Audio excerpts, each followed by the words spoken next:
If you're a female who deals with your menstrual cycle, I don't need to tell you how much of a challenge this can pose to any kind of fat loss phase and staying on your plan. Loss of energy, increase in hunger and cravings, loss of motivation, alterations in mood and stress control. As a guy, I can only imagine how much this sucks, but I've also worked with hundreds of women who go through this exact problem, so I'm hoping to be able to help you manage this better and help work with your body instead of always fighting against it. So as I'm sure you probably know, a menstrual cycle is usually around 28 days. And it's basically broken down into two phases. Now there's other phases within it, but for the most part you have the first half, the follicular phase, and the second half after ovulation, the luteal phase. So the first half of the cycle is when things are typically more normal. Cravings are lower, energy is higher, mood is generally better, and because of all these things, most women find it much easier to stay in a calorie deficit during this phase. The second half, the luteal phase, is when more of the complications generally arise. This is when you get a lot more of your PMS symptoms. Though you may be surprised to hear your metabolic rate is actually higher during this phase as well. But while metabolic rate may be higher during this phase, your body is also more insulin resistant, which I'm not going to get into a big thing about insulin in this video, but it's not the devil. I'm not saying that if you have insulin spikes at all that you can't lose fat, but being more insulin resistant certainly doesn't help. But really the biggest issue with the luteal phase is it makes it more difficult to stay on plan. If you're dealing with cravings and you're having a hard time fighting it and you're constantly overeating, obviously that's going to make it harder to lose body fat. Now why this happens, what's possible is you're going to have an inhibition in estrogen, which estrogen helps with appetite control. So if you have less estrogen, this can make you more hungry. On top of that, less estrogen also means less serotonin, which less serotonin can make you crave more sweets and simple carbs. So you can see why cravings go up during this phase. But keep in mind, if you're eating more simple carbs during this phase, this can make your PMS symptoms worse. So while I'm certainly not saying don't ever give in to your cravings and that you should just avoid all simple carbs and never have sweets, if you do it all the time, it's going to pose a problem. So there's definitely a balance here. So let's talk about what you can do to work with your body, create this balance,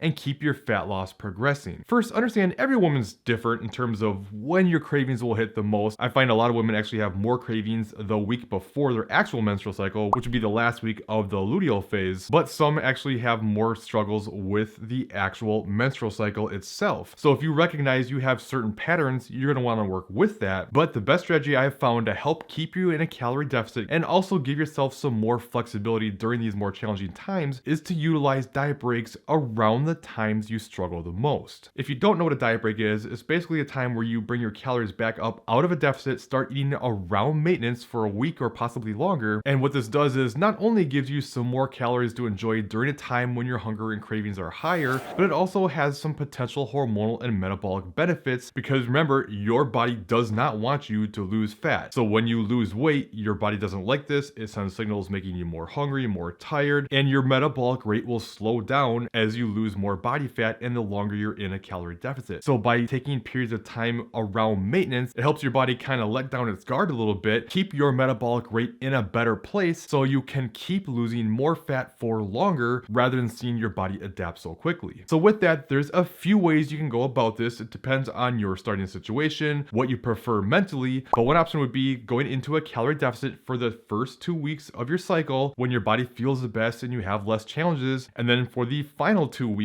you go into the diet break and allow yourself to have more calories. And this goes in line with the Matador diet break study that showed subjects who ate 2 weeks at maintenance with 2 weeks of dieting saw way better fat loss than people who did continuous dieting, including keeping your metabolic rate in a better place. If that feels like a little bit too slow of a process, you could always do 3 weeks of dieting, and then for the last week or whatever week you typically struggle with the most, you bring your calories up to maintenance and do the diet break for that week. So you're repeating 3 weeks of cutting, 1 week of diet break, doing these little cycles. Keep in mind too, it doesn't have to be specific weeks. We tend to do that as humans to just kind of work within weeks, but it could be 18 days of cutting and 10 days of maintenance. And these strategies are all great, especially if you don't have a lot of weight to lose. But if you're someone with a long ways to go, this can make it seem like it's going to take forever to get where you want to be. And a strategy I've implemented a little bit more lately, I just started doing this not that long ago, and I'm having some decent success with some women, and that is basically doing a 2-week diet break every other cycle. So it's basically